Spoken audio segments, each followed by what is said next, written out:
Good morning, everybody. It's July 22nd, and yes, you guys are still catching up, which is awesome.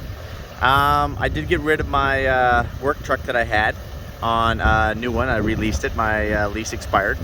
Actually, I ordered this back in November, trying to be proactive, knowing that the lease would expire in July, and that's how long it took to get. But at least I got one. So basically, it's the exact same thing with just a few different trim options. I wanted that we put the black. This is black High Country here with the black 3500. I guess I should note that my last one was a 2500, though I had airbags under it. So, and the airbags pull way better than even a 3500 without airbags. So 3500 this time, I don't know why.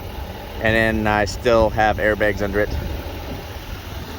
And then stuck the black badge on. So just a little bit more black accents, I guess you could say. Otherwise, it's identical. Went with black mud flaps. Try and match the accents. Yep. I guess this time, though, it has the Chevy badge symbol of the tailgate, where the other one had Chevrolet across it.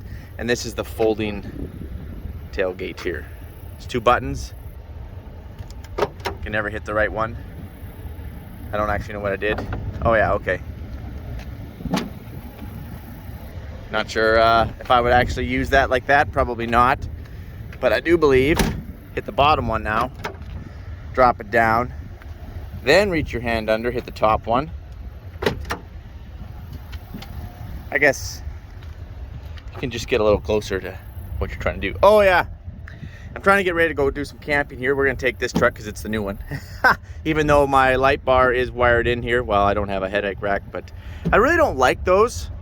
I really don't like headache racks. But it is a problem when you're rocking a light bar and you got nowhere to put it other than your magnet mounts on the roof. And then you're running strapped through the windows. Slightly crude, or a lot crude, but I really don't like headache racks. That's just that where it has that steel, so that way you could literally mount this thing up here. I really don't like the look of them, so I'm not sure what I'm going to do yet. Might just do what I did with the last vehicle, but anyways, trying to get ready to go camping. One con is these balls right there. One, I guess, one ball. Once those things get in there for a little while, you cannot get them out. Like, it was a lot of work trying to get this thing out. I do like the corner steps. My last one had them too, but you leave this thing in pulling for about a year, you better soak this thing with a lot of diesel fuel, you guys, because that thing ain't coming out. Because you're supposed to pop this thing up and then pull it back with a pair of pliers so that way it releases the balls inside and pop it out. Yeah, that doesn't happen. So that is definitely a con. I don't like this setup. These things come out easy, but that ball won't come out. But anyways, we managed to get it. A lot of fighting. Dealership actually did most of the fighting, so I do appreciate that. I got to take some chemical back. Had some chemical. Ugh. So, yeah. So I'll just fold this back up. Oh, wait a minute. I don't know. I'm lifting them both here. All right, good enough. In saying that, because these things sat at the manufacturer's lot, this is actually Canadian built in Ontario. Most of them are American built. And it sat there missing parts like everything else. So I don't have HUD, which is the heads-up display, which I really miss already. And I don't have heated seats in the back, which my last truck did.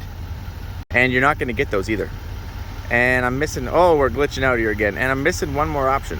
Just can't remember what it is. So basically, they just ship these trucks out, missing parts, just so that way they can get the vehicle out there to the customers. But the thing is, you're still paying for that. You're not getting a discount. You're not like, oh, Mike, you're missing the HUD. You're missing some heated seats on the back. You're missing another option. I can't remember what it is. Some are missing heated steering wheels. Basically, it's all luxurious stuff, which, you know, you can live without. I get that. But you're not getting a discount. It's not like, okay, we'll take $2,000 off for the heated seats and $5,000 off for the HUD or whatever it might be. No.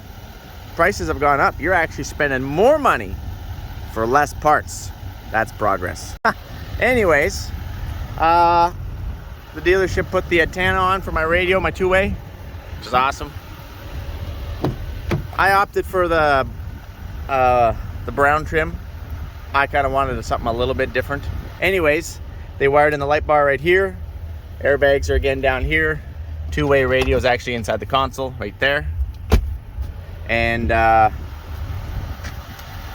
don't know why I opted for a little different trim, but I think it's because I've had black for so long that I'm like, you know what, it's time to just switch it up here a little bit. But you know what, it's probably gonna, this brown no doubt is gonna show the grease and the dirt a whole heck of a lot more. So maybe it wasn't the smartest move in the world. Ashtyn was probably right. I don't want to admit that, but so yeah. Oh yeah, the third option that I'm missing is the now I remember what it is. It's the camera in the mirror. You know how it's just a camera? I missed the camera already. Camera gives you more peripheral. You can see better out to your angles. But, you know, they could have sacrificed this because I never use that. Never. But anyways, it is what it is. So let's talk a little bit about how the truck's performed. So I returned my truck with about 200,000 kilometers on it. I drive 100,000 kilometers per year annually. Just me, myself, and I. Ashtyn's another 60 or 70 or something like that, 1,000 kilometers per year. So we drive quite a bit, obviously. The truck performed pretty well. I'm trying to think. Right near probably that last 10 months. I know I only had it for 2 year lease, but that last 10 months, I probably couldn't keep the check engine light off. It was always on for some reason. I had some wiring issues. My front fan wouldn't shut off, so during the winter my fan is just running, right, and it's keeping my engine too cool, so that's hard on your engine because you can't get any heat in it. And so I took it in, and yeah, it was wiring harnesses issues, and of course, you know, everything's back ordered, so I just kept driving it. And then we had a lot of def issues, as you guys know, on my truck, also on Ashtyn's truck too, but most of it was my truck because, you know, I put the most kilometers on that one. So we went through a couple def tanks, def pumps. That's just really annoying. What else? A fuel pump. We went through one fuel pump, which isn't warranty. Believe it or not, that's not considered powertrain warranty for whatever reason. And had some other issues too. I can't think of them right now, but all in all, it was not bad. But that last 10 to 6 months, I was looking to move it out. It was getting tired, but. And fuel economy, you know, typically when I'm traveling up and down the highway, I got my slip tank, 200-gallon slip tank. I know I don't have it in the back of this one, but I typically have a 200-gallon fuel slip tank in the back there. Hey, there's a uke. They're doing some construction around here. You think they'd let us hop on that puppy and do some reviews? That'd be pretty sweet. Anyway, sorry, I get distracted easily. But anyways, typically I'm around that 15 liters per 100 kilometers, and that's driving pretty fast. With a bunch of weight in your back. If you want to drive like a little bit more normal person, maybe, you know, you could probably get down to that 10 or 12. The best I've ever done, driving at highway speed, say 100 kilometers with a tailwind, a good tailwind behind me, it was like 7.7 because it kind of keeps track of your best. It's the best I've ever seen. And that would be probably without my fuel tank in the back and, you know, just bare bones with a good tailwind. So that's not normal, obviously. Typically, I'm always around that 15 liters, 100 kilometers.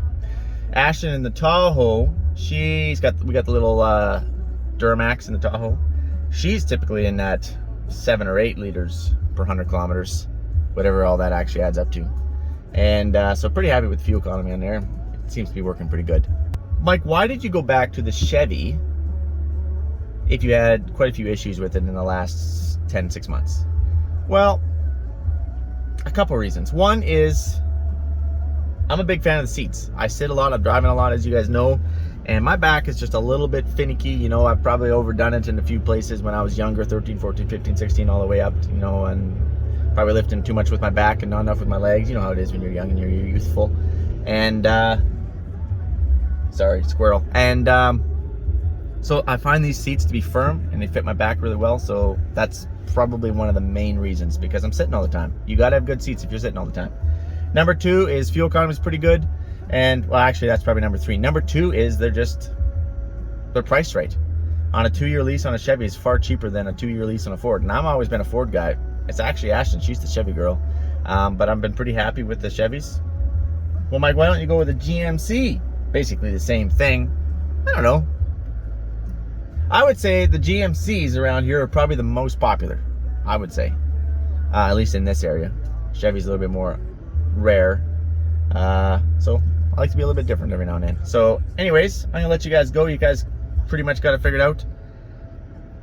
Trying to think if there's really anything else. Not really. I am a little worried about the brown interior though. It's probably gonna show grease, but it was time for a little bit of a change. And I know I could have got a different color. I could have went with black or red or silver or whatever, charcoal, brown. But I'm definitely a white vehicle kind of guy. So anyways, you guys have yourself a good one. Thanks for following us around. And I'll catch you on the flip side. Adios, amigos.